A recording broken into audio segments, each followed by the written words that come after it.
Right, so this question here, we've got an object which is on a horizontal surface. You can see here I've got a flat surface, and the surface is rough, so when this force is applied to it, friction is going to be opposing it. So we want to go this way because that's the way it's being pushed, hence why I've got the direction of acceleration going that way, but there will be a friction of force opposing it.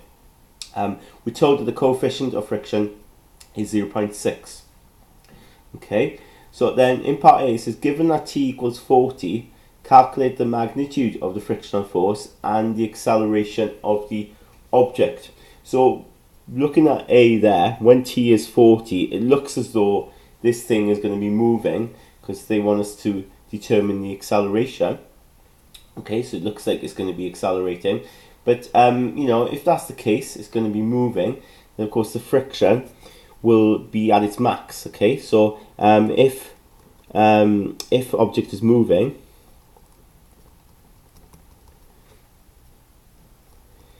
then friction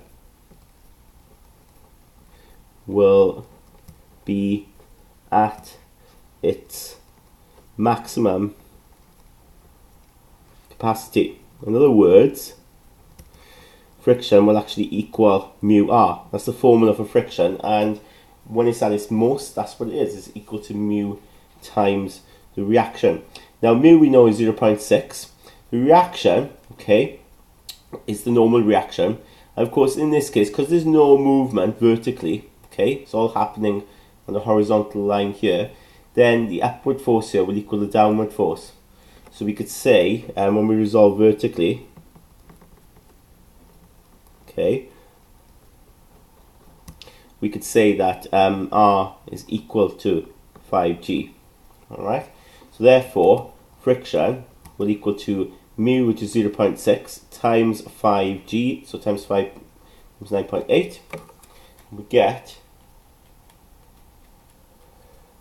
29.4 newtons. Okay, and of course that's the maximum friction can be, mu r, 29.4. So this object is clearly moving because t is actually 40, isn't it? So the push that's been given here, this constant push here of 40 newtons, is clearly going to overcome the maximum frictional force, mu r, which is 29.4. So to actually then work out the acceleration, we need to use Newton's second law of motion, okay, in the direction, use Newton's second law in the direction of motion.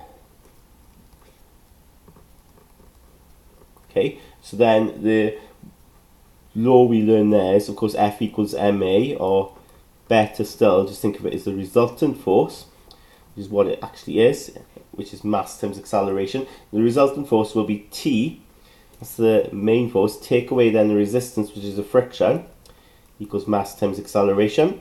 And we know that T is 40 in part A. We know then that the friction is 29.4. We know that the mass of this object is 5 kilograms, so that would be 5, right? Not 5G, remember, right? 5G is the weight, okay? It's the weight of the object, but the mass of it is 5 kilograms. So we just put 5 there, and then times acceleration. So we work this out here. That's going to be 10.6 equals 5 times A.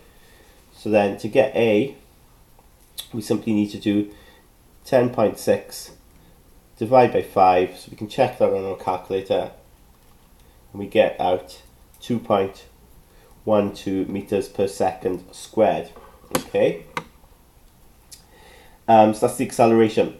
Now in part B, it says, given that t equals 20, describe what happens giving a reason for your answer. Well, if t equals 20, of course, the maximum frictional force is 29.4. So t isn't going to be strong enough to move the object, if you think about it, because friction has got enough strength to actually stop it from moving. Okay, so we could say that, in a statement we could say, look, maximum frictional force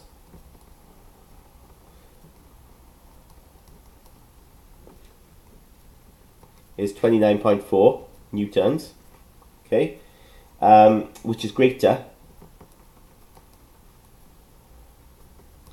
than the applied force, 20 newtons. So object won't move. Okay, the frictional force will overcome the force that's been applied, so it's just not going to move.